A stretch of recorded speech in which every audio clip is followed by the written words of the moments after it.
안녕하세요. 성누가병원 아이소망TV의 김지혜 원장입니다.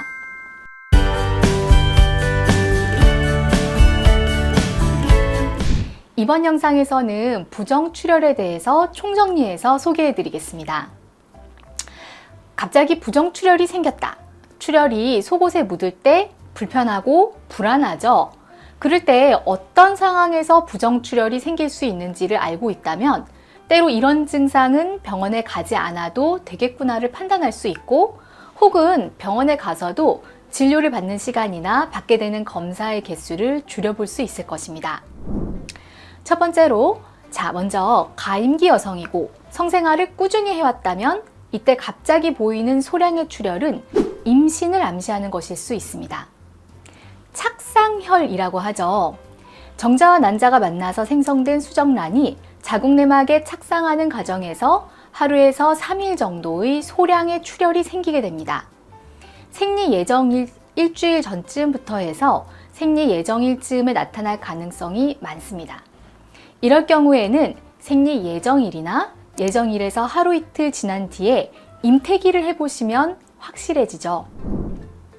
두 번째로, 배란혈인 경우도 자연적인 출혈에 속하는데요. 난소에서 난자가 배출되는 과정에서 생성된 소량의 출혈이 질로 나오는 것을 의미합니다. 보통은 배란혈이 밖으로 나오지 않는 경우가 많지만 피로도가 높을 때에는 배란혈이 밖으로 흘러나오기도 합니다. 배란혈 자체는 크게 문제를 삼지 않고 치료의 대상으로도 보지 않는데요. 배란혈이 너무 자주 반복된다면 몸이 약해진 것으로 볼 수 있습니다. 배란혈이 생기는 시기는 배란기이므로 생리 예정일로부터 2주 전이 되고요. 하루에서 3일 정도 소량의 출혈이 나타나고 이와 함께 배란통 혹은 유방통증이 있거나 계란 흰자 같은 맑고 끈적거리는 배란기 경관점액과 같이 배출이 되는 경우가 많습니다. 생리 주기가 불규칙한 경우에는 배란 테스트기를 사용하거나 초음파를 통해서 배란기를 확인해 보시면 알 수 있겠죠. 세 번째로, 호르몬 불균형에 의한 무배란성 출혈입니다. 다낭성 난소 증후군이 있을 경우에도 출혈이 보이는 경우가 있는데요. 소량의 출혈이 수일간 지속이 됩니다. 색깔도 붉은색에서 갈색, 검은색까지 다양한데요. 배란이 되지 않고 에스트로겐에 지속적으로 노출이 되었던 약한 자궁내막이 탈락을 하는 것으로 무배란성 출혈에 속합니다.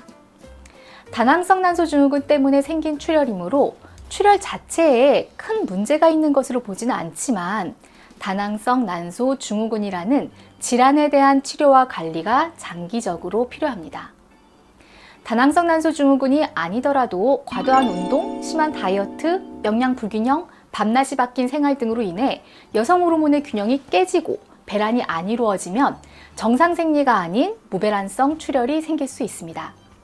내가 갑자기 출혈이 있다면 잠을 잘 잤나? 식사는 골고루 잘 했나? 잘 쉬었나? 스트레스는 너무 많이 받지 않았나 등의 기본적인 것들도 점검을 해봐야 하는 것이죠. 다음으로 염증, 감염에 의한 출혈입니다. 질염이나 자궁 경부염으로 인한 출혈이 생길 수 있는데요. 이럴 때에는 냄새나는 질 분비물, 통증, 가려움증을 동반하는 경우가 많습니다. 성생활을 했을 경우나 지저분한 환경에 노출되었을 경우 감염의 가능성이 높아집니다.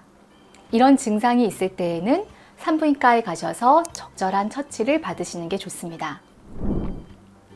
다섯 번째로, 질의 외상이 생길 경우 출혈이 생기는데요.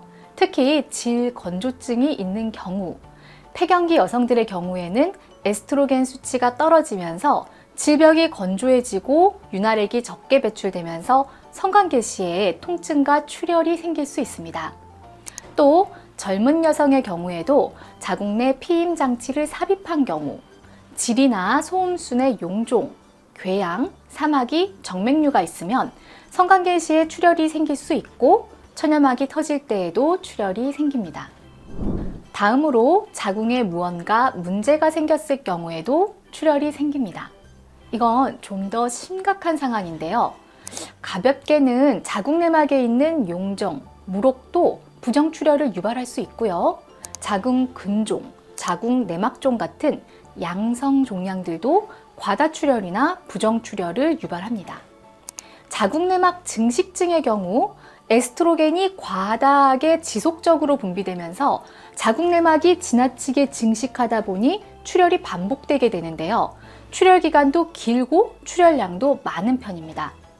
출혈 기간도 8일 이상으로 길고 출혈이 수차례 지속되며 아랫배에 통증도 있을 경우에는 반드시 산부인과에서 초음파로 자궁내막 증식증의 여부를 확인하고 증식된 자궁내막이 자궁내막암은 아닌지도 조직검사를 통해서 확인해 보셔야 합니다.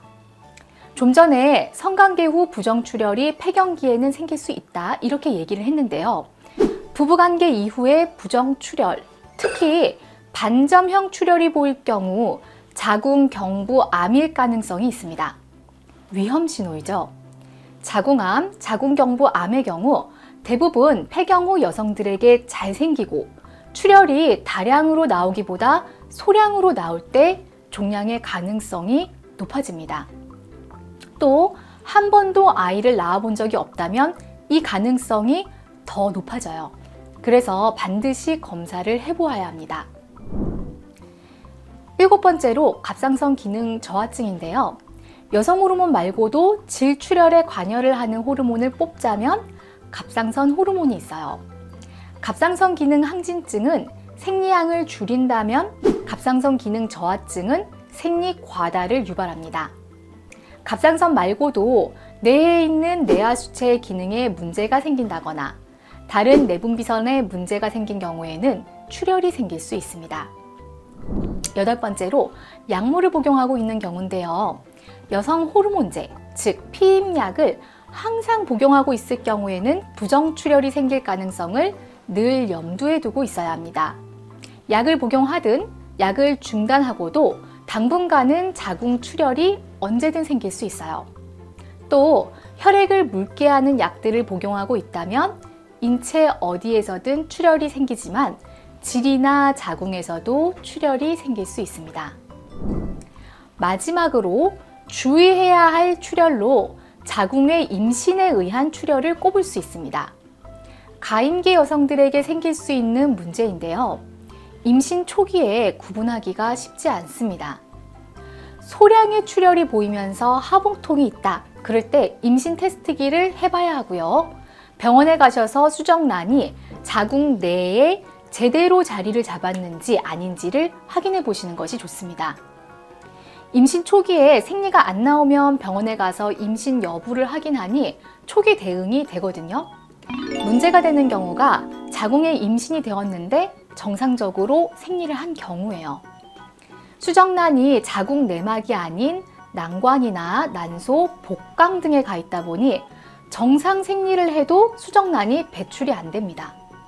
그리고 환자분들은 생리를 했으니 임신이 아니라고 생각을 할 수 있습니다. 그러나 생리 후에도 복통이 은근히 지속되는 경우나 생리가 끝났는데 소량 출혈이 있는 경우엔 자궁의 임신을 의심해 볼 수 있으니 임신 테스트기를 꼭 해보세요. 이 테스트기 상으로 미약하게라도 양성 반응이 나온다면 고민하지 말고 바로 산부인과로 가야 합니다. 또 생리가 끝났는데 며칠 지나고 질출혈이 보이고 몸살 기운이 있고 몸에서 열이 날 경우에는 응급 상황이니 빨리 산부인과로 가세요. 지금까지 부정출혈이 생길 수 있는 9가지 상황에 대해서 보았습니다. 착상혈, 배란혈, 호르몬 불균형에 의한 무배란성 출혈, 염증, 감염에 의한 출혈, 외상에 의한 출혈, 자궁 질환, 특히 종양의 가능성, 그리고 갑상선 기능 저하증, 피임약이나 혈전 용해제 복용, 자궁의 임신 이렇게 있었죠. 출혈이 보인다고 모두 나쁜 소식은 아니지만 좋은 것이 아닐 가능성이 높은 것이 사실입니다.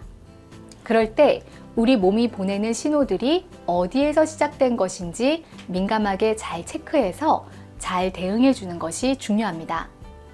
문제가 있다면 빨리 병원에 가서 치료받으시고 건강하게 회복되시길 바랍니다.